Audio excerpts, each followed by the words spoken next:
Coming up on this episode of Nintendo Cartridge Society. Now that the Switch 2 is out, Switch 1 prices are going Up? Only townfolk may cross this river, so the Nintendo Cartridge Society crosses this river with you.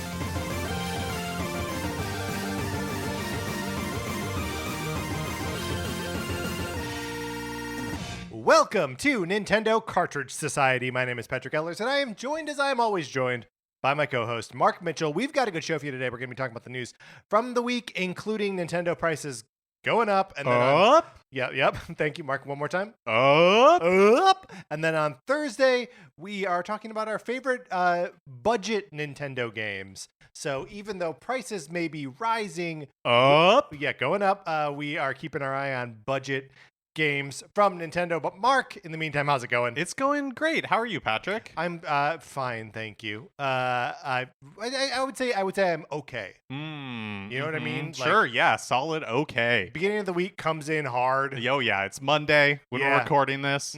We just slaved through the day. Yeah, that's right. And it's now I'm here with you, and things are easy and more fun. Oh yeah, we're breezy. Gonna talk about Nintendo. We got a lot of stuff to talk about. I'm very excited. But before we jump into any of that, just want to shout out the Patreon here. I want to shout out the Patreon. I want to shout out the Patreon. Patreon.com/Nintendo Cartridge Society, where if you are supporting us at the 8-bit or 16-bit levels, you get access to our once a month, sometimes twice a month episodes of miniseries like NCS at the Movies. Yeah, where Patrick and I are going to the theaters to see movies, sometimes with extra special guests, and then talking about them. We have rapid fire, because of scheduling, released some episodes. In July, we saw Superman and talked about it. Open parentheses 2015, close parentheses 2025. Oh, geez. Yes, you're right. And then just a few weeks later, we saw the Fantastic Four really First Steps. Crashing into the beginning of the week here. And then we just saw The Naked Gun, open parentheses 2025, close parentheses, yes. And talked about that one with special guest Catherine Malloy. And you can check all of those out if you're supporting us at the 8-bit or 16-bit level, plus miniseries from the past. But you know all that. Check that out if you're interested. Also, if you are not in our Discord, you should email us, Nintendo Cartridge Society at gmail.com. And we will send you an invitation. You can get in there and chit-chat with us and even correct us on stuff when we get it wrong or are a little, befuddled about it. Oh, sure, yeah. Mickey the Boy Wonder did. Last Thursday, we were talking about the Nintendo Direct Partner Showcase, where we were a little bit confused about Square Enix's practice of providing upgrade paths from Switch versions to Switch 2 versions. Yeah, and we've just thought kind of categorically they weren't doing it, but that turns out to not be the case. Right, but it is the case for Octopath Traveler 0, that there is no upgrade path. And I think for Dragon Quest 1 and 2 HD 2D. But for Final Fantasy Tactics, there's going to be a free upgrade. And for Romancing Saga 2, there is a $10 upgrade. So they do exist. They do exist, but look into it first. right. Sometimes. Don't bank on it. Right. It's not an across the board thing either way, doing it or not doing it. Okay, Mark, we have exciting developments in where we are in Donkey Kong Bananza. So let's get into what we've been playing this week.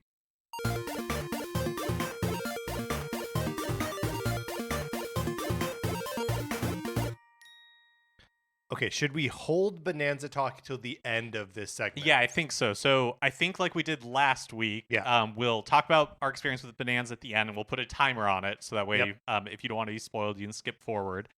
So let's talk about the other stuff we played. Because we have both now rolled credits on Donkey Kong Bonanza. Yeah, that's right. So what else have we been playing this week? Both of us played the Tetris 99 Maximus Cup, which features Donkey Kong Bonanza. How did you like this theme, Mark? Yeah, I liked it. The Tetraminos looked like little fractones with their googly eyes. And then I thought the music was okay. I don't know that I needed to hear it for as long as a Tetris 99 match This takes. is But my thing. Is that and I had the same complaint about the split any of the Splatoon themes, that when you get into the top 10 and it just plays like the last 30 seconds of the match music, that's fine for Splatoon. That being amped up for 30 seconds, perfect. Being amped up for like the 8, 9, 10 minutes of the end of a Tetris 99 is match. that really how long they go? Oh man, once you get in the top 10, it's like it's bare knuckle boxing. I would have no way of knowing.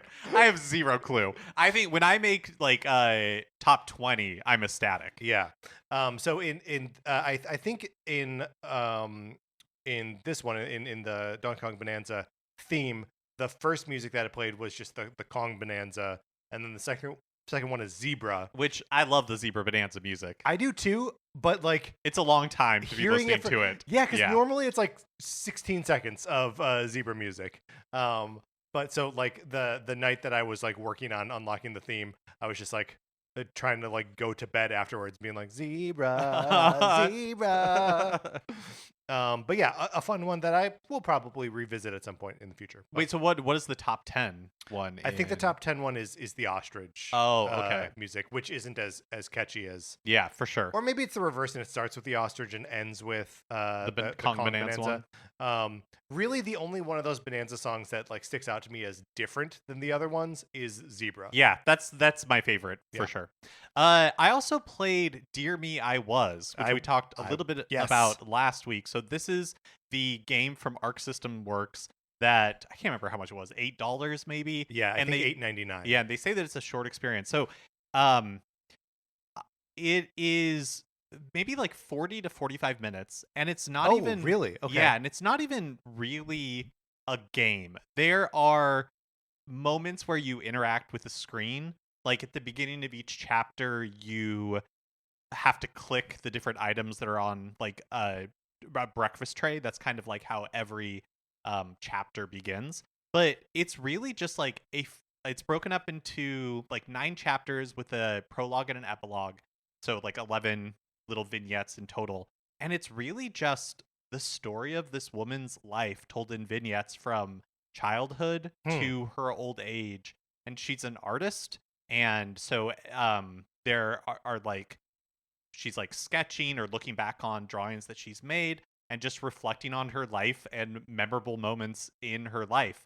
And it's I like enjoyed it well enough, but it's really difficult to recommend because I didn't feel like it was exceptional really in any regard.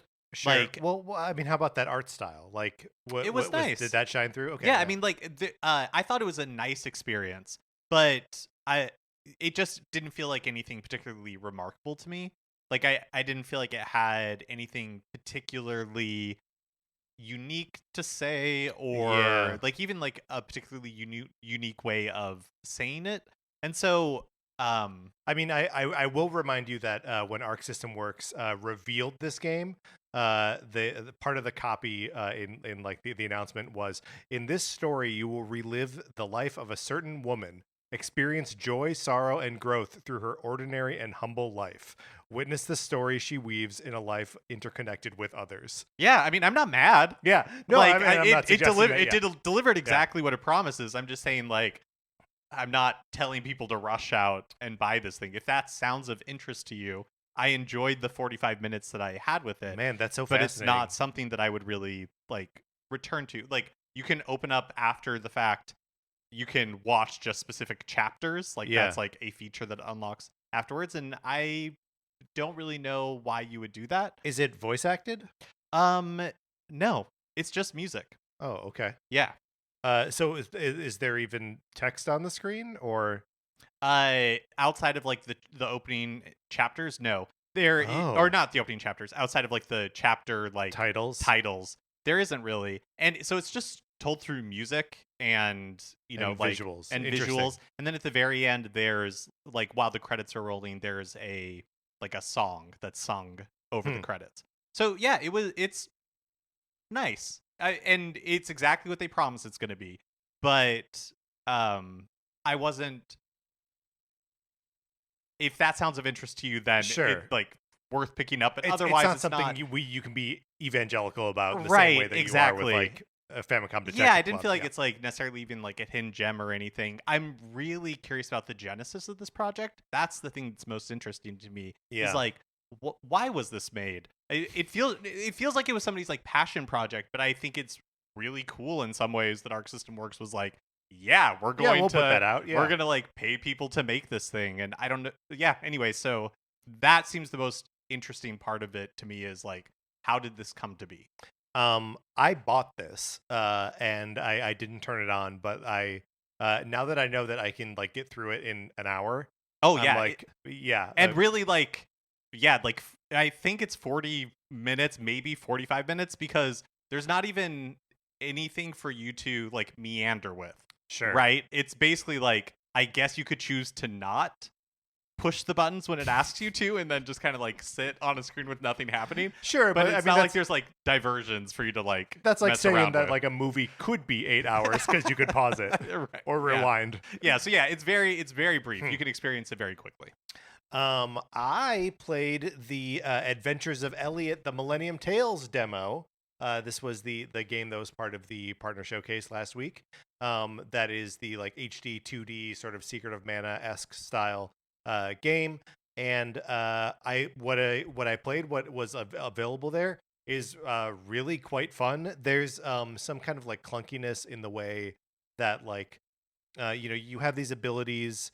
So you have a main weapon and you have a sub weapon, and similarly you have this fairy, and like the fairy has 2 different abilities.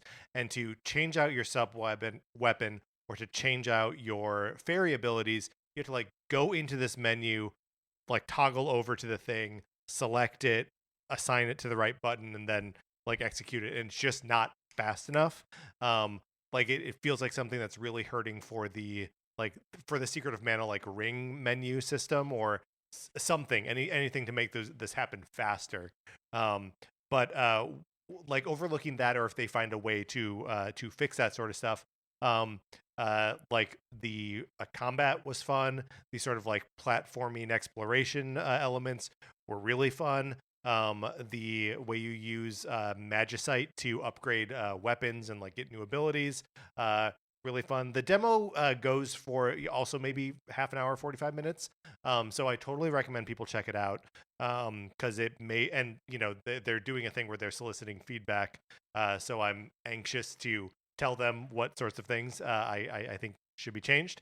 But the funniest thing about this demo to me is that, first of all, I don't know why you would structure a game demo this way. It starts like in the town, right? So you have to like talk to people in the town before you can like go and I know that that'll be part of the game and probably the beginning part of the game, but it's just like, can we just Right. Just Let me get to the thing. yeah, throw me into the thick of it. But it starts with like, a king and like a princess and like the council, whatever, and they're being like, oh, we need someone to go into the woods to check this out. And so someone's like, oh yeah, that'll be quite the adventure for someone. And then someone else is like, oh, I know an adventurer. His name is Elliot. And then the king's like, Elliot, you say? And someone else is like, yes, Elliot the adventurer. And the king's like, I would like to speak with this Elliot. It's so strange. But I ended up really liking what I was playing. And also, the trailer showed off like the voice of this little fairy character, and I remember thinking that's going to get annoying. And in context of the game, it was much better than I was expecting. But yeah, she could talk a little less, and I would be okay. Every time you're near a treasure chest, there's a little like a treasure chest, stuff like that. Which Pauline does as well in Donkey Kong Bananza, but like I'm with her every time she's like, "Hey, a banana!" I think that's fun and cute, and I get a little annoyed with it in the Adventures of Elliot. Well, you kind of answered my question about it, because I was going to ask how verbose the demo is, because I remember the only one of these demos I think I've played was the Octopath Traveler one, the original one. Yeah, and I just remember that game, and the game, not just the demo, but the game itself, just talked and talked and talked and talked and talked. Yeah, it's well, and then Triangle Strategy was even worse. Triangle Strategy, I think I played that game for 52 minutes before I got to a combat map. No, this like pretty quick. Like I said, I got out of the demo in its entirety in under an hour. So, yeah, it knows that it is more action based. The two sub weapons that I had were arrows and bombs. So like I think it actually does have more in common with Zelda than like the Mana series. Okay, yeah. You don't have hit points, you have like hearts. They're not hearts, but they're like, red teardrops Sure, or whatever. yeah. So it feels like it's sort of splitting the difference between a 2D Zelda and a Secret of Mana game, which is like That sounds so interesting. extremely my stuff. Yeah. But yeah, I would recommend checking it out. Yeah, that sounds way more interesting than I thought it was going to. That actually makes me want to check it out. I feel like most of the impressions I've seen online have been generally positive as well. Yeah. And there's something about the actual like graphics of it that like I know that it is running on the HD 2D engine, but I think they're doing more interesting things with it for like big like there's a boss enemy at the end of this thing that feels way more polygonal than like the rest of the like sprite based guys are. And it just I don't know. I think they're doing something a little bit different with the visual style of this game to kind of build it out in a more robust way than it's not like Octopath style exactly. It's a little bit more realized, I think. Yeah, that's interesting. Anything else we want to talk about before? Well, would you like to talk about the playtest? Sure, yeah. So it's been really hard for me to tear myself away from Bonanza, because I felt like I was getting kind of close to the game, so I had some momentum. But I definitely wanted to check out Dear Me I Was, and then I also played a little bit of the Nintendo Switch Online playtest because this was the first time that I was able to have access to it, and I didn't put that much time into it, so I'm not that much past the tutorial part. I basically got to, you do like a little tutorial where it teaches you about like picking things up and stacking things on top of each other and how to use your tail and stuff like that, and shoving bricks into each other so shoving they become yeah, that's right, and like fusing things together. And then it sends you to another area where it's kind of like, I'm actually not even sure what it is. It's like some sort of a hub world where like a ton of people are running around. Yeah, it's like that weird mothership area. Yeah. It's got like a real like technology vibe to it. And then, but I'm still in like the tutorializing of it all. And so then it takes you to like your planet, basically, like where you're going to be like working, at least in the beginning or whatever. And I'm working on getting 10,000 experience points by putting beacons around and like defeating the like little cube bat enemies and like all that kind of stuff. Oh, and interesting. I don't remember fighting any cube bats. I haven't turned on the there's session of playtest. Yeah, and I don't know. Again, I haven't put that much time into it, and I think just because of the practical realities of my life, like the amount of time that I have to play video games, I don't know how much time I could or would want to put into something like this. But when especially when it's going away. Right, but it's presumably going to turn into something at some point. But there's something when I got on my own little like planet, and there are other people running around on it too, but like my space where I'm supposed to be putting beacons as high as I can, and you're like kind of learning the tools, and they're these little like really simple puzzles that are like, can you fuse blocks into this shape and then carry that shape and like insert it into this other thing, and like there's something that just became itchy in my brain, and I was like, I could really see myself getting into this. Yeah. But like I said, it was almost like I felt stressed out a little bit with the enormous scope of what was there. Yeah. That was my experience with it too, where like I really liked like building a little like tower that I could put a beacon on the top of, but I'm also sort of like, am I going to spend an hour doing something that was like, oh, that was a stupid way to do that? And am I going to feel like it's then lost time, or, do I need to like rebuild the tower a different way? Or, whatever. It does feel like it's big enough to introduce some like decision paralysis. Well, and I also think, like I haven't even gotten to the point where I'm crafting things. Like I saw a man running around. You know what I mean? Like, Right. it seems like this is very vast. And I, I remember there was a time in my life where I could just spend hundreds of hours playing a video game, and I can't really do that anymore. And so there's a little bit of like internal conflict when stuff like this comes up where it's like, I think this could be really fun. And I think even though I don't like building generally in video games, like I think I could get into this, but it scares me a little bit, like the vastness of it. Like something like Donkey Kong Bananza, which you can spend a lot of time in, obviously, there's a lot to do, but the path to credits is very clear. I like having that ability in games now for myself to be able to say like, and now I am done what with should this. I do? Well, also, two things, right? One, I'm just being like, show me what the next thing is, and then also tell me when to stop. Right. Yeah. But yeah, I mean, I maybe an hour at most in it, but it intrigues me. And I just thought it was fun. Like you start the demo area and you see other people starting their demo area and it's all happening in real time. You boot it up and there's like these a list of just like seemingly things people did recently. Like it seems so vast. And before I didn't really understand I still don't understand what it is really, but it seems really fully formed. And now I'm very interested to see what it evolves into, or when they release it into the wild, like what form it will take. Right. And like what the sort of like end goal of this experiment is. Like, right. Is it really as simple as just like a sort of sandbox world for a bunch of people to run around in simultaneously? Or is there like a quest or a main story, or is this more like socially based? Like, what actually is this game? Well, and I wonder if we put enough time into it that would more like reveal itself.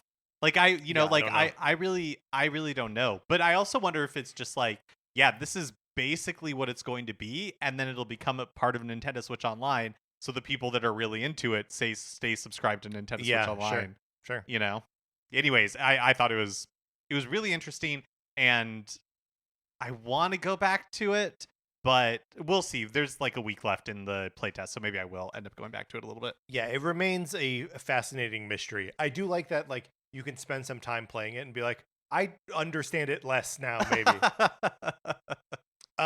Speaking of video games that you could see yourself putting hundreds of hours into, I did turn on Mario Paint earlier today, and clicked around a little bit just to draw some stuff, and then I was like, who am I kidding? I really want to mess around with the music maker. Went into the composition tool, made a fun little piece of music. It's in the Discord if you want to check it out. But man, I love that music maker. It's so fun. I don't really have anything in particular to say about it other than just I think it's very it's so limited, but like the limitations feel fun to me.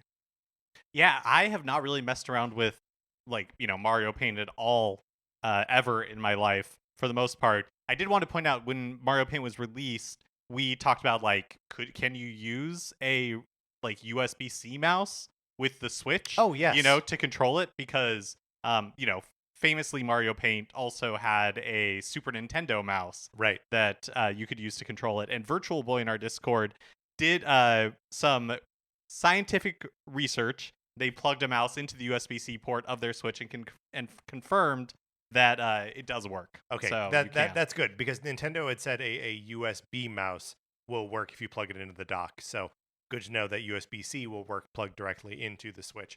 It makes sense that it would, but it's good to have that confirmed. Using the Switch 2 Joy-Con as a mouse is fine. It felt a little slow for my liking, but I wonder if there's something weird about translating what was initially a rollerball mouse input to an optical mouse. Oh, interesting. Input. And that's just not perfectly calibrated, where it feels way heavier than I'm used to. Yeah, that's interesting. And I wonder if in the settings you could turn up the sensitivity or something. So there are mouse sensitivity things in there, but it's just it's 3 speeds, Oh, okay, you know, yeah. that were in the original, but they're still all calibrated for the rollerball Oh, modes. sorry, I meant So on the Switch too. I wonder if you yeah, could calibrate it that that's a way. great question. I don't know. All right, Mark, Bonanza. Yeah. Okay, we need to set a timer.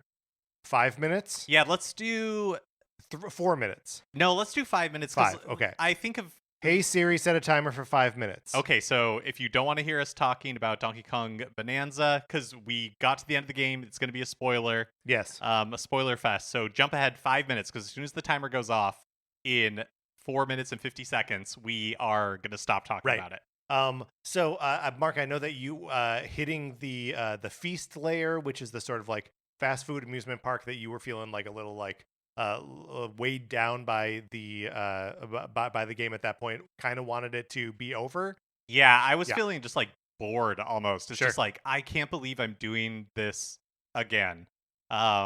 And yeah, the game could have been 1 or 2 layers shorter and I would have been happier. I would have think. been furious. I really liked the feast layer, the like the theme parkiness of it for me, like really did it. And I liked like switching between the bonanzas to achieve the like 5 discrete goals. I liked that there wasn't a like record and an elder who wants to be a DJ and all this stuff. So I liked it, but I whenever I play the game for like extended periods of time, I do start to feel that thing where it's just like, man, I'm just like checking off, but I'm just like mindlessly like digging through stuff, which wears on me after a while. But it's really an after a while kind of thing. I would say that the game reinvigorated itself at the end, Yes. though, because it throws some curveballs at you. Like, I really loved the like forbidden area or whatever they called it. Oh yeah, wonderful. Like, I thought that was really fun. Where you're throwing things through like this like domed area and it creates like paths that you walk on. And like you Very have to cool. pay the security fractones to like advance. And then the fight with Void Kong I thought was really cool. Yeah. That kind of like final fight. And then that leads into you reaching what you believe to be the banana route, but is in fact King K. Rool's big belly. Yes. And then King K. Rool's like, I'm here. I'm going to take the I'm banana like route. the real bad guy of it. And I honestly, it was fun to see King K. Rool, and it's fun how like his theme and everything is incorporated into the game. Like all the Kremlins, like how which all becomes very cool. how yeah. all that's incorporated is really fun. But I was kind of bummed to have Void Kong just kind of brushed away like that. I was a Yeah. little disappointed. It is interesting because like it's not as though King K. Rool was behind it the whole time. that, Right. like Void Kong is working for him.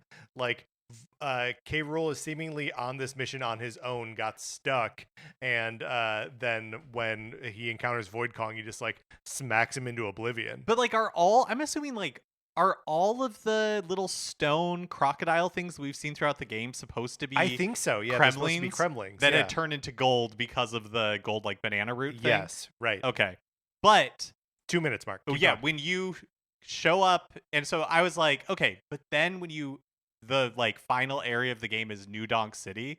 Incredible. That was super fun. And it becomes this obstacle course that you have to like get through fast, and like he's turned the city rotten because he's made a wish on the banana root. And then like the actual final fight with him, so long, so drawn out. You have to do all these different bonanza forms, and it's in like a boxing arena basically, which calls to mind the end of Donkey Kong 64. I thought that was and like what a fun fight. I had to try it a couple times. I just thought that was really, really wonderful. I thought that was really wonderful too. And the way that like the music themes were incorporated. Yep. Like when you are trying to get to him and you're riding the mine carts, and it has just that little bit of like Donkey Kong Country theme in there. And then let's talk about like I guess what happens at the end. Basically, Pauline stays in New Donk City, and Donkey Kong goes back to the mines. And then, like he yearns for the mines. He yearns for the mines. And then 3 months later, they're reunited. And that's as far as I've gotten. I haven't. So has she not expressed to you that she's looking for inspiration? Yes, and I know I need to go to the elders, but that's as much as I've done. Can I just tell you that when you get to the elders, they have like a new like intense obstacle course like training thing for you to do. Oh, fun. As that bonanza. and they're super fun. They're really challenging. I've done 2 of them, and you get like 15 bananas for each one of them that you do. So it's like a great. I think the post game content here is really rewarding and fun, and I'm definitely going to do all of it. I'm excited to check it out. In 10 seconds, I just got to say, I do feel like the ending should have had something. Well, I'm going to run out of time, so I don't know where I'm going to express Something. this. Maybe the Discord. We'll talk about it in the Discord. Because that is time up, and so no more spoiler talk for Donkey Kong Bananza. Okay. Well, all right, great. That's what we've been playing this week. Let's get into the new releases and what we might be playing next week. That's the wrong music cue.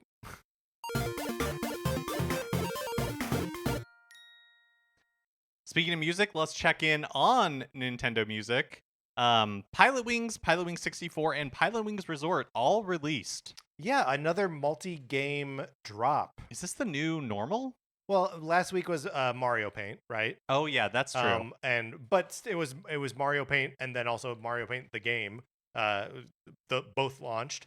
And then the week before was when we had like 18 NES games. Does this almost feel like a end of days, like a closing sale or something where they're like, put it all out. I don't know. We gotta like get it out the door. I mean, there's so much music that when they were just doing one album, a week, frustrating. Yeah, frustrating. And so I like that it's just like, hey, here's all the Pilot Wings, because all of those soundtracks are awesome. Perfect, just like relaxing work music and all of that. So to have all 3 out there is great, and I think the idea of like grouping them as series is really fun. So I hope to see more of these multi-release weeks in the future. Grouping them by series also makes them like more fun to explore holistically, right? Like being able to hear like how the themes have changed, or like what were the priorities in the Nintendo 64 era versus the Super NES era in terms of music. I think that's fun to sort of like compare these things. But yeah, it just like, it's weird to think that like one of these months was like Kid Icarus, right? Or right. one of these weeks was Kid Icarus, it's right? Like, okay, yeah, that could have gone in that NES, totally. cornucopia that we had going. It's a little bit more, I think. Hold on, I'm gonna check, but a lot of the black box games were like less than 2 minutes of music. Sure, total. Yeah, it definitely Kid Icarus. Yeah, is 13 minutes. I guess more robust as far as NES soundtracks go. But yeah, good soundtracks. Nice to have all 3 out there. Yes, that's fun. Agree. And on to new releases today, August 5th. Street Fighter 6 Sagat DLC. He's arriving in the game. He's the first of the like 3rd year of characters, so he's the first one who's not like included by default in the Switch 2 years 1+2 edition. And so the first one that I have not purchased this character yet. I don't know if I will. Yeah, have you been playing much? Not really, not as much as I would like. Switch 2? Yeah. I mean, especially since Bonanza came out, it's hard to like sit down to play something that's not Donkey Kong. Oh, Bonanza. sure. I mean, I haven't even turned on Cyberpunk. Right. Whatever year it is. I can't even remember. Bonanza 2077. Yeah, that's right. But I like Sagat, like just as a character in Street Fighter. So I don't know. Maybe I'll check it out at some point. And then also today, Apex Legends is released. We saw that in the Switch 2 version. Yes. We saw it in the partner showcase last week. But then that's kind of it, right? Like we have Dragon Drive next week, but no other real big releases this week that we're interested in. I guess. All right. Well, Mark, let's close out the new releases. Which brings us to a regular segment on our show. It's time for 433. In 1952, American composer John Cage wrote a piece called 433, wherein a performer or group of performers did not play their instruments for 4 minutes and 33 seconds. For the purposes of this show, our instruments are talking about Nintendo. So, for the duration of one performance, 433, Mark and I'll talk about something not at all Nintendo related, thus fulfilling the contract of the piece. The question that we're answering today is, how do you take your breakfast? From Steve-O. Steve-O, thank you for submitting that during our 866 episode. Mark, how do you take your breakfast? So if I'm at home, I generally don't eat breakfast. Skips breakfast. I don't have like breakfast as a meal. I have a like a mug of hot lemon water, Mm. and then I usually have a banana, and that's Why, pretty much what I have for breakfast. why the hot lemon water? Why the? Oh, I think we may have talked about this before. Like somebody. I mean, my mom's neighbor is a nutritionist, Uh-huh. and she's like a mug of hot lemon water every day. And for whatever reason, I was like, I'm gonna start doing that. And so back in August, like a year ago, I did start doing that. And does it have any effect? There's no way to know. You can't prove whether Right. it has any effect or not. But yeah, it's just a habit that I've fallen into. So that's my breakfast. What about you? Well, I do coffee, so usually I'm making coffee every morning. On the rare occasions that I will like wait to go into the office to make coffee, like I'm usually doing it at home. But then, I used to be a real like eggs and toast kind of guy. But I have fallen lately into making oatmeal in the morning, and not like an instant oatmeal, but like boiling up a pot of water and like adding oatmeal, taking it out, brown sugar, cinnamon, some fruit, like to just kind of like have something a little bit more like rounded there. Is kind of how I've been doing breakfast lately. Mm-hmm. But the way the question is worded, how do you take your breakfast, makes me wonder if there's like a component to it where it's like if you could like wake up and like order breakfast. Sure, yeah. If you're ordering breakfast, what I do you really like for an ordering breakfast? like an eggs Benedict with Yeah. spinach and like salmon. You want to throw some salmon on Yeah, there? that's Like, kind of a Florentine. yeah, that's how. Yes, that sounds great to me. And I love a French toast, a good French toast, and an Yeah, eggs Florentine. I like a French toast as well. That's a great breakfast for me. You know what I love a breakfast burrito. Mm. And I know that that's a little bit that's more of like a thing that you're grabbing like on the go, right? Where you're heading to like you're working at some thing in the morning or like meeting up with friends to whatever, and it's like breakfast burrito. That's a mobile breakfast. Yeah.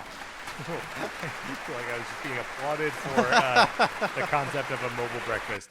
All right, Mark, we were accompanied today by the Berliner Philharmoniker, and let's get into the news.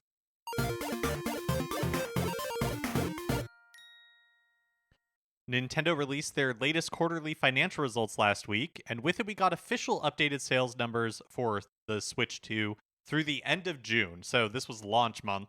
In launch month, the Switch 2 sold 5.82 million units. It's a lot of units. And Mario Kart World sold 5.63 million, which includes like the copies with bundles. Right, which is something like a 97% Yeah, attach rate. there's or what, something like that. 200,000 Switch 2s out there that don't have a copy of Mario Kart World, which is crazy. But yeah, but also to which I'm asking, like, why did you buy it then, if not for Mario Kart World? Yeah, I get. Yeah, maybe.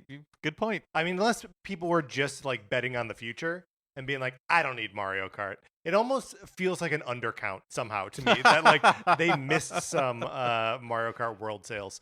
Do you remember that when the Switch launched that, and it was in like it was tough to get a hold of it outside of like that launch day, that the attach rate for Breath of the Wild was over 100%. Oh, that's that crazy. People were buying copies of it without. First of all, people were buying 2 copies of it, like a digital one to play and the like collector's edition to like keep forever.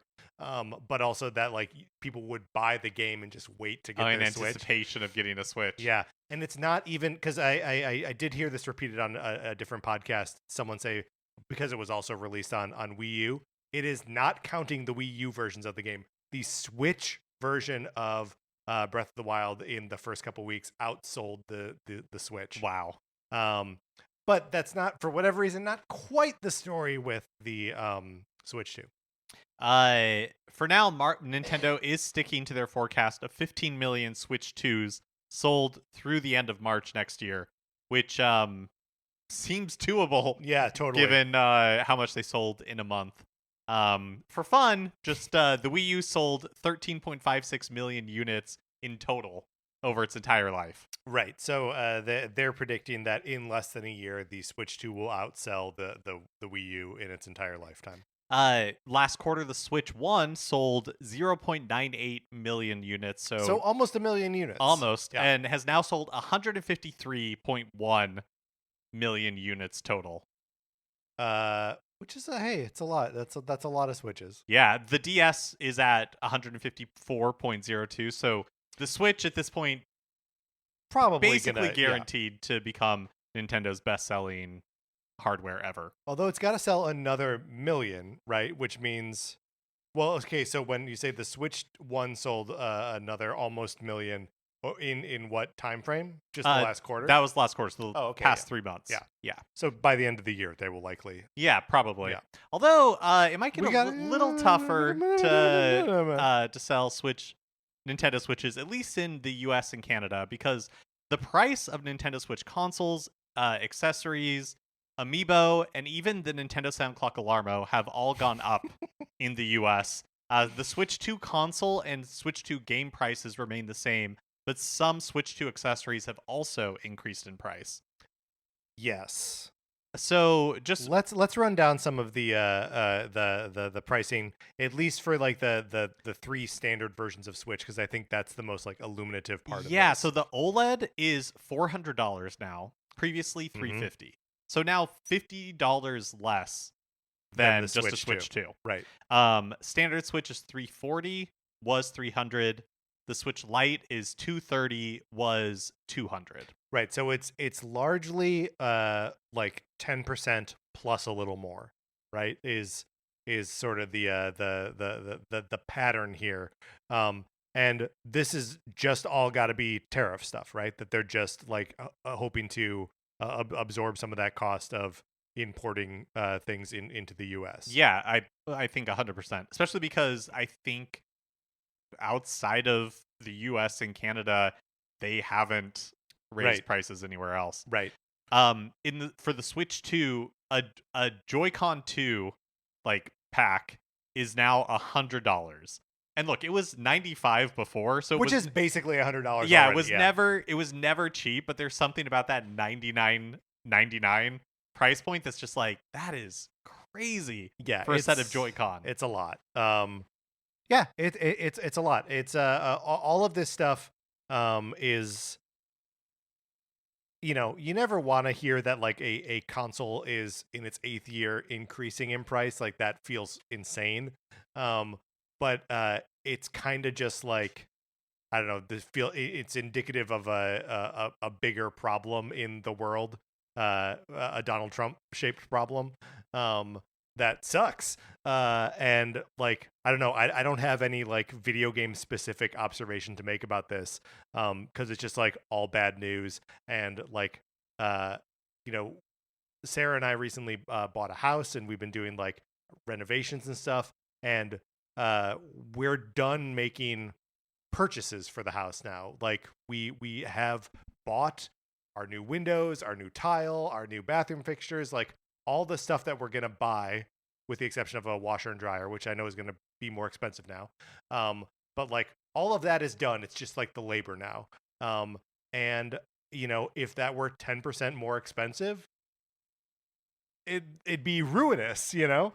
And it seems like that's what's happening to video games and to like everything else. Yeah, I think from like a Nintendo perspective, I think it's interesting and like completely makes sense from their point of view to keep the Switch 2 price where it is. And I don't think it's because they have great profit margins on the Switch 2. I think they are being squeezed on the Switch 2 and, you know, like the Switch 2 with Mario Kart World bundle. But I think the Switch 2 is their future, and so they are eating it on the Switch 2. Like, they're willing to subsidize it because they're like, let's just get as many of these things out there as we possibly can and into consumers' hands. Right. Well, and they can assume that they're going to sell an $80 Mario Kart game to everyone. Right. 97% of people who buy one. Right. Well, I mean, if I'm assuming that most the majority of the Switch 2 sold were bundles. So they were selling, Sure. they were selling them at But those $50, but bundles are like a limited time thing, right? Like we don't know that there's going to be a Mario Kart World bundle forever, right? yeah. But yeah, basically, I think like their strategy is, where we don't need to sell a ton of Switches anymore. We want to get Right. Switch 2s into people's hands. So we're going to allow ourselves to be squeezed on the Switch 2 a little bit.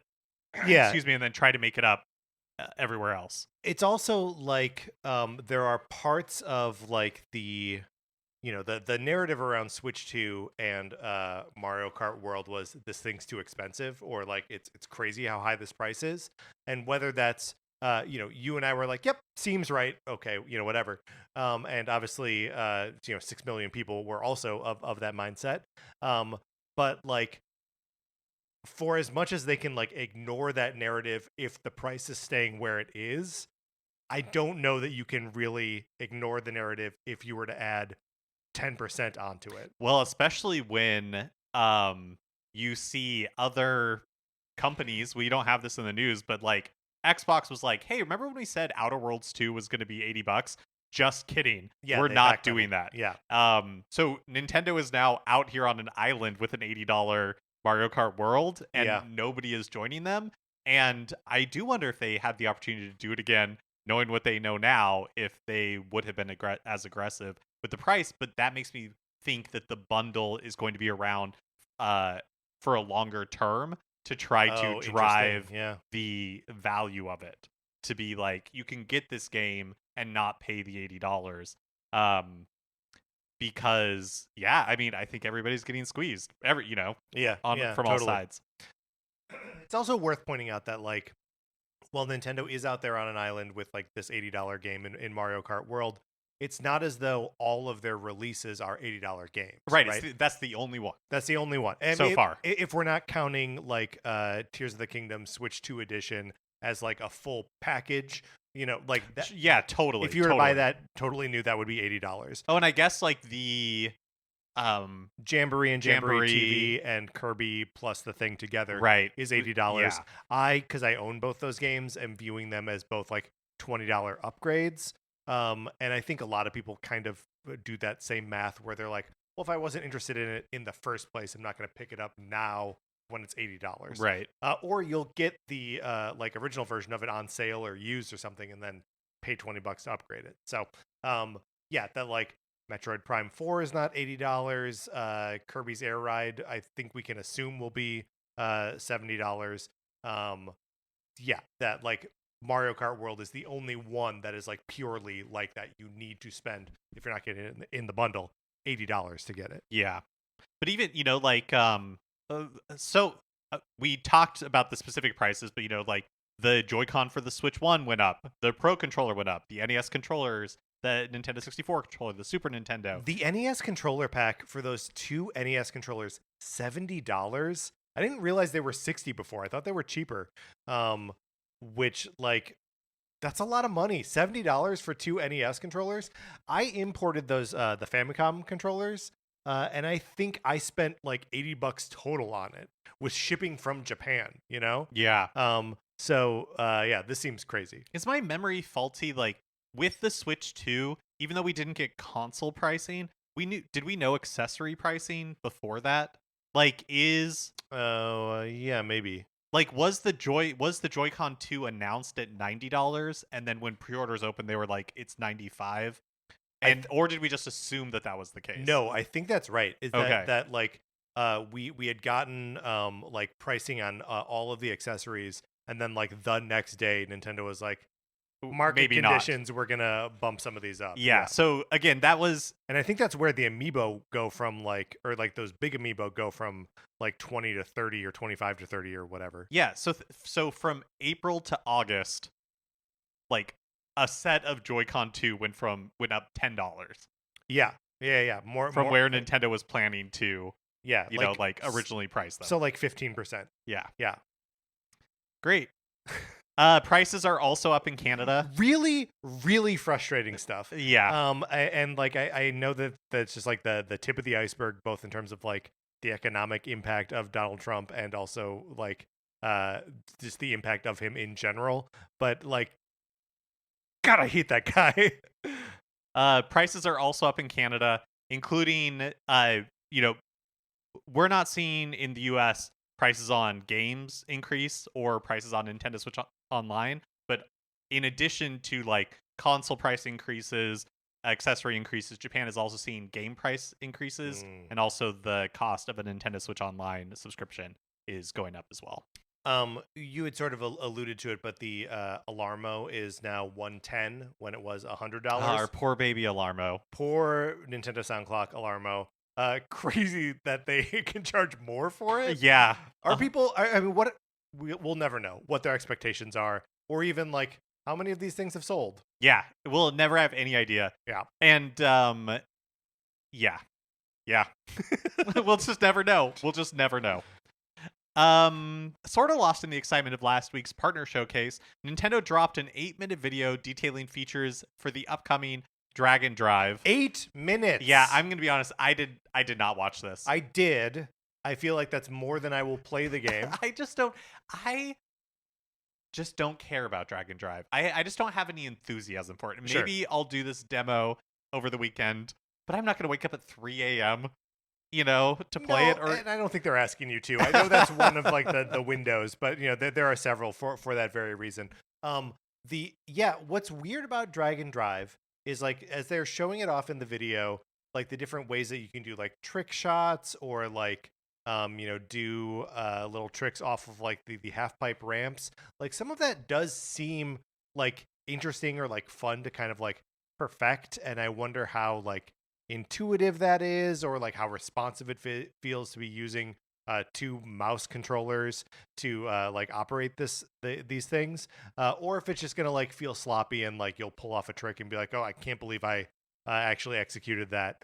Because I feel like if it feels good, then the game could have legs. I expect it to have that Nintendo polish, but we'll see. Like sometimes Nintendo wants like something impossible, right? No, it's true. And I think it's I think that is a likelihood here that like it just doesn't control as like stickily or as compellingly as they think it does or could. But, for people like me who did not watch the 8-minute video, Nintendo compiled some of the highlights into a nice little press release. So let's talk about some of those here. Yeah, so you've got there are online lobbies, which up to 6 players are in. Or I guess once 6 players join, it automatically starts a game, and up to 12 people can join a public park. You can also have friend parks where you and 5 other players can like have a private space that you're in, and like can be playing like 3-on-3 games together. But in these like 12-person parks, that there's like 2 courses like next to each other, so there could be a game going on next to you. Which is kind of... Yeah, it's like public park. Like, that's fun. That's fun. I think that's cool. I think it's also nice they have an offline mode, so you can play against computer characters and, like, practice, basically. Yeah, I mean, that feels like kind of table stakes for even a cheaper game like this. There are 3 different drivers suited to your playstyle, so guard, center, and forward. I'm really viewing this as like the weight options in NES ice hockey. Like, do you want the skinny guy, the medium guy, or the fat guy? Let's see. You're able to like customize your character and vehicle. So there's like customizable helmets, and then armor frames, tires, colors. You can add your like preferred color. So preferred number. Preferred number to really customize how you want your character to look. Yeah, which I guess is good because like the game itself seems like it is kind of lacking in personality. If you are able to express yourself within a kind of more like blank canvas, maybe that's better. I'm still like bummed out by the general look of this game. Yeah, me too. It's just kind of bland, but maybe it'll have like a killer soundtrack. Like I could see that being the case. Like we mentioned, there are also a handful of like mini games here. There's a circuit sprint mini game. Let's see, shooting contests, rebound scramble, jump rope. So like there are the core components of the game, and that sort of like sticky control that I was talking about that they've like put into mini games. So that's also something that you can do. And remind me, how is this a $30 game? I will be able to tell you momentarily because it is in the spreadsheet. Dragon Drive is a $20 game. Okay. $19.99. Wow. Okay, that's Not bad. less than I thought it was. Yeah. And everybody will have a chance to check out Dragon Drive before the game releases next week. So this weekend there's a Global Jam demo event on August 9th and August 10th. They've decided that jam is the the verb here. Yes, Yeah. that's right. So, well, I guess like it's a Test punch, test splat. Yeah. Right? Like those. it's like an NBA Jam type thing. Sure. August 9th, so This is all Pacific time. That you're yeah, about so to the express. demo has like 3 specific windows that you'll be able to play in. 4-hour windows. Yes. And 2 on August 9th and 1 on August 10th Pacific time. So the first one is from 3 a.m. to 7 a.m. Pacific time on August Mark's 9th. waking up early. And then in the evening, 5 p.m. to 9 p.m. on Saturday, and then on Sunday from Patrick's 9 a.m. staying up late. from 9 a.m. to 1 p.m. You'll be able to check it out then. So So there you go. Dragon Drive. Will we ever talk about it on the show? I don't know. I don't know. I think we'll try it. Well, yeah, during the demo event for sure. I just you're going on a little bit of a vacation coming up here, like right after this game comes out. Yeah, that's true. And I wonder if by the time you return, Oh we no, will that's a even- really good we point. will just forget that the game Oh, yeah. ever existed. No, that's a really good point. I forgot about that. I forgot about the timing of it. So when will I ever play this game? Who knows? I thought this was interesting. So Donkey Kong Bananza is rated E10 plus by the ESRB in the US due to fantasy violence. But the game's ESRB rating also includes a warning that Bananza has in-game purchases. Of course, there are no microtransactions in the game currently. Unless you count spending fossils on britches. Yes, that's right. That's right. I mean, and this is not new. The when the game was rated in June, the in-game purchases label showed up, and the speculation online was that since game chat can be used in the game, and that's tied to a Nintendo Switch Online subscription, even though that's free right now, that maybe that's what the in-game purchases was referring to. Well, in game chat, it can be used in literally everything on the Switch. Right. And so you would think you would see that label on everything. To the point where why even put it on anything? Right. It's like putting a label on it being like, warning, this is a video game. So Stephen Totillo, who reports for his GameFile newsletter, tried to find out what the deal was. He asked the ESRB, who told him that Bananza's in-game purchases label is there because Nintendo opted to make note of the potential for in-game purchases within the game. So that's what ESRB told him, and that in-game purchases within the game. yes, And that's a quote from Nintendo. no, that's okay. a quote from the ESRB. Got it. The quote is, Nintendo opted to make note of the potential for in-game purchases within the game. End quote. And that Totillo should reach out to Nintendo. Well, I mean, what a great point, right? Like, ESRB trying to speak for Nintendo, like. Well, I also think, to me, that's kind of an interesting insight into how this works. And I guess I knew that the way that ratings were given out by the ESRB is that the publisher cuts together, like, basically a sizzle reel of the most Whatever objectionable or, like, right. whatever, yeah, and then submits it. And that's what the rating is based off. Right, that it's the all ratings board isn't playing the whole game. That's right. It's sort of like self-reported. Yeah, so in that way, but like it makes sense that like publishers have an incentive to not lie to the 100%, ESRB. 100%. And then, so maybe in addition to that, there's like a checklist of, like check boxes when you're submitting the online form, right? To be like, does this game include any in-game purchases? Any like whatever? Well, does it include in-game purchases within the game? That's something we really need to drill down. Hey, into. that's PR. that's just beautiful PR speak. Yes, it is. So, and they were like, you should check with Nintendo if you have more questions. So he did reach out to Nintendo, and a Nintendo rep told him, quote, "We have nothing to announce on this topic." End quote. Classic of the genre. I love Nintendo's. We have nothing to announce at this time. Yeah. So what do you think? Do you think that it was a mistake when submitting the form? Somebody clicked a checkbox that didn't need to be checked. Do you think that this is a $70 game that will have paid DLC or like microtransactions in the future? Like, I don't know. Let me ask you this. Mario Kart 8 Deluxe, when it was originally launched and rated with the ESRB, did it include the note that it contains in-game purchases? Oh man, I have no idea. That's Be- a great question. Because it was launched as a complete game with the DLC from the previous release, and they had considered that game a completed game. They were not anticipating selling anything in addition to it. I imagine if you were to pick up a copy of Mario Kart 8 Deluxe now, that it says Or just Mario Kart 8, no, right? Mario Kart 8 Deluxe. Oh, I see what you're saying. I'm saying the booster course pass. I understand. So like, the original Mario Kart 8, the DLC tracks and stuff came quickly enough that I sort of thought that they had always like had in their mind that they were going to expand it.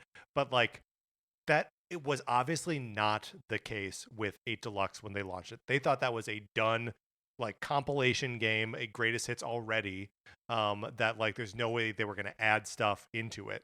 And then they did anyway because it was such a massive success. And they knew there was a market there, and they knew they were a long ways out from being able to put out a new Mario Kart game. So I wonder if now Nintendo's just like, you know what? If there's a remote possibility that a game of ours is going to become like a platform that we may want to sell DLC on, let's just say that it may include in-game purchases. Yeah, that's really interesting. But I wonder if you would be like penalized for changing your mind. You know what I mean? Like Yeah, just imagine you have to go through the process of getting it re-rated, right? Mm-hmm. Actually, I wonder. We should have done this research going into this, but of course, I didn't know I was going to go down this line of questioning.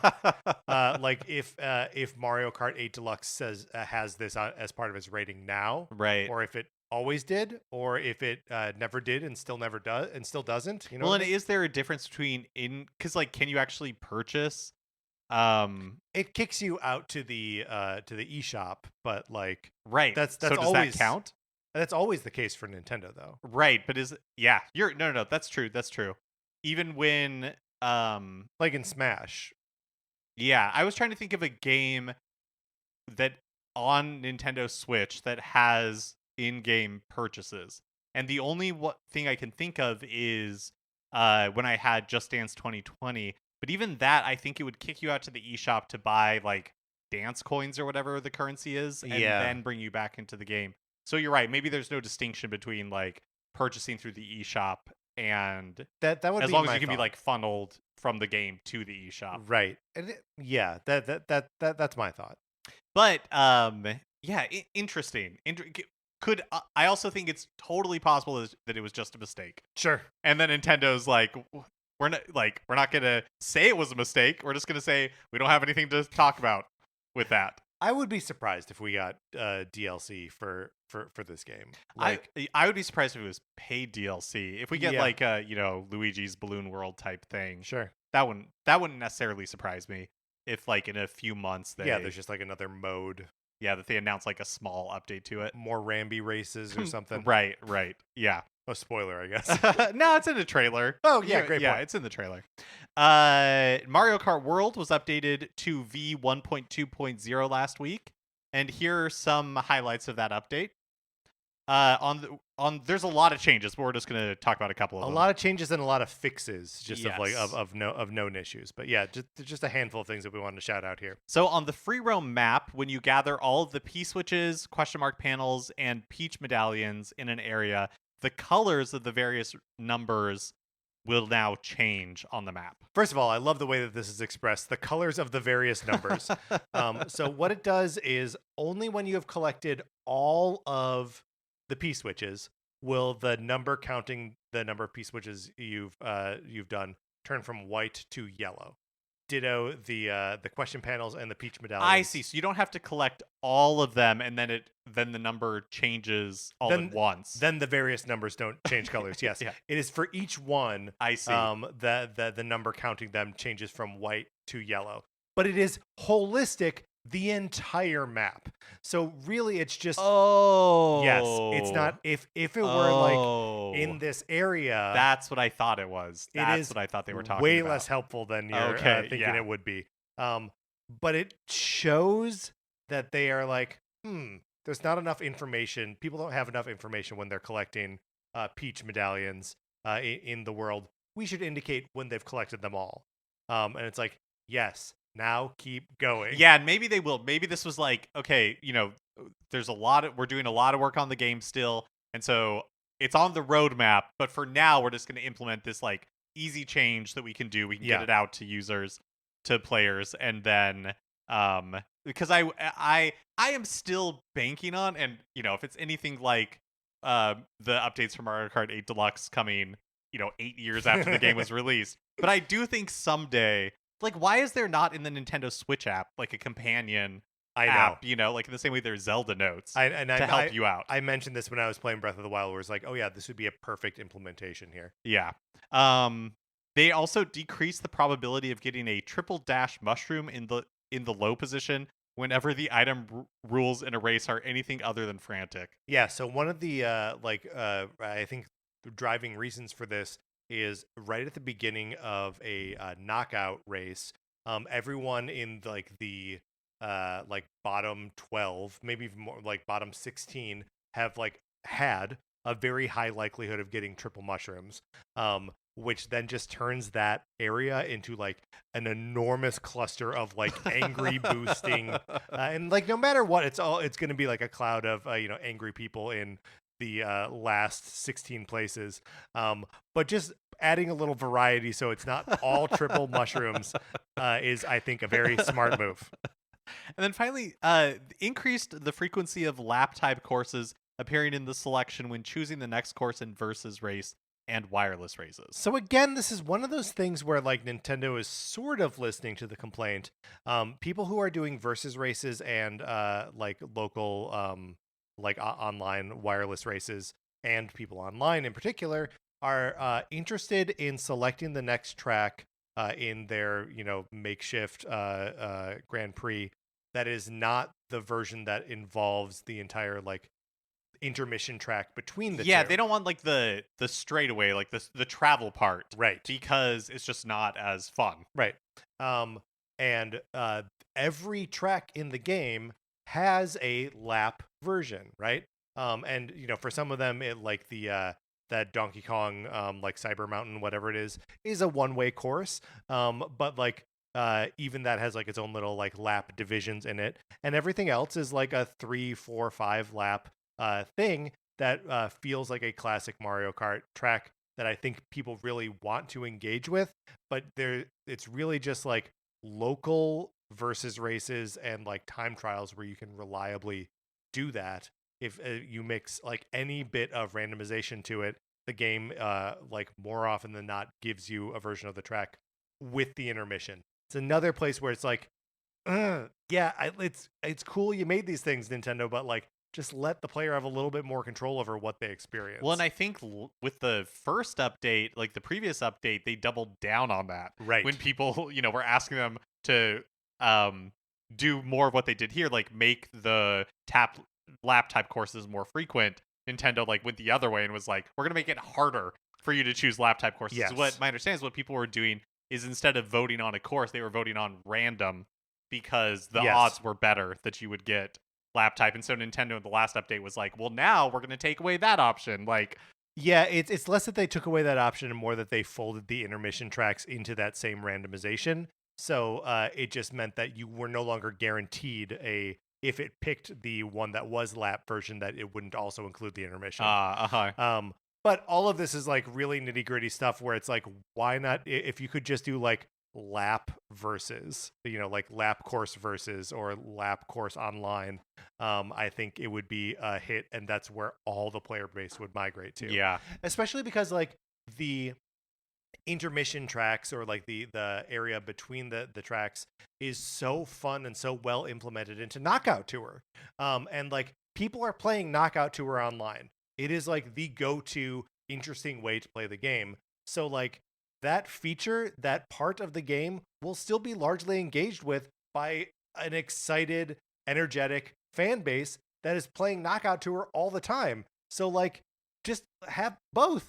Yeah. Like, regular races should be laps. Knockout Tour should have the intermission, and like that's it. Like let people choose. Let people choose. Yeah. The Super Nintendo Nintendo Switch Online app was updated to improve the CRT filter, bringing it more in line with the Nintendo 64 and GameCube CRT filters. Yeah, I don't know if you've seen like the difference here, but it's got like more of like a rounded edge to it, and it's like a little bit. It does the like the scan line illusion with less of like a black overlay. So it feels like lighter and better and more genuine. And then also, button mapping is now supported in the Super Nintendo NSO app. Which is weird that it wasn't before. But also, like because the shape of the Super NES controller is like functionally identical to the shape of a like Pro controller or Joy-Cons or whatever, I'm kind of like, well, what would you map? Like I get why it's necessary for the Nintendo 64 or GameCube, but mostly the Nintendo 64. But yeah, it's just like, oh, okay. Thanks. I don't know when I'm going to use that. Yeah, I don't know. I don't know either. I'm not a button mapping person. Mark likes the buttons they tell him to push. Yeah, that's right. That's right. I mean, it's true. It's true. In light of the recent heat wave in Japan, Nintendo customer service tweeted out recommended temperature parameters for operating the Switch or Switch 2. Translated by Google, using Nintendo Switch or Nintendo Switch 2 in a hot environment may cause the console to become hot. Interesting. Tell me more about this, Nintendo. Please use it in a place between 5 and 35 degrees Celsius, as it may cause a malfunction. Recently, the temperature has been exceeding 35 degrees Celsius for several days. Please be careful when using outdoors. Thanks, Nintendo. Thanks for the update there. 35 degrees Celsius is 95 Fahrenheit, and that's the high end, and the low end is 41 degrees Fahrenheit for those of us that use that insane temperature scale. Cute of Nintendo to be like, thank you, Daddy Nintendo. Thank you, Daddy Nintendo. Oh, it's too hot outside for me and my Switch. Can I bring my Switch in the pool? And finally, it was announced at EVO over the weekend that Mortal Kombat Trilogy would be added to the upcoming Mortal Kombat Legacy Collection. This is a news item from me, and I'm excited about this. Mortal Kombat Trilogy is my favorite of the classic Mortal Kombats. It is basically Mortal Kombat 3, but then adds in all the other characters that like were not present in that. Such a confusing name for that game. Mortal Kombat Trilogy? Yeah, it's 1, 2, and 3. I thought you said it was 3. It's basically 3. Uh-huh. But with the other characters that were not in 3. But how is that 1 and 2? It's the characters from 1 and 2. Yeah. Uh-huh. Yeah, I mean that's what it is. It's like a compilation game where it's not like 3 separate games in like a collection. Uh-huh. It is like all of the, and it's even like you can do like Mortal Kombat 1 version of Sonya Blade in Mortal Kombat 3. But aren't there like different levels in 3 than there are in 1? Do you know what? It really doesn't matter because I'm sure it has more levels in it, but like it's a fighting game level, so like who cares? It's just like a big meaty version of the game that has like some really unbalanced characters in it. You can play as like all of the boss characters, and they're all really clumsy and awful. And it's just so it is like it's the first of these Mortal Kombat games that like got big enough to be like, look how big and crazy this is. It's finally like in terms of content on par with like what they're trying to achieve aesthetically. And I just think it really, really works. Mortal Kombat Trilogy on the Nintendo 64. It's one of my favorite Nintendo 64 games. I was kind of like waffling on whether I was going to get the Ultimate Collection. Now that I know that Mortal Kombat Trilogy is in it, I'm like all the way in. Yeah, that was definitely I remember us talking about it. Like that was a big omission. Yeah. When the game was first announced. So it is fun that it's included. Also, we have a release date for it now. It's releasing December 12th. This year on both Switch and Switch 2. Very excited about that. All right, Mark, let's close out this episode. All right, that is going to do it for this episode of Nintendo Cartridge Society. Up! Or it was that was more excited. We need like confused, right? Oh, right. So the price is now going up. There we go. Yeah, there we go. That was the best one. If you're not in the Discord, email us and we will send you an invitation. Anthony DeLuca made our logo. Our theme music is provided by 8-Bit Betty. You can get more of his music by going to 8bitbetty.com or by listening right now. From my co-host, Mark Mitchell, this is Patrick Ellers, and thank you for listening.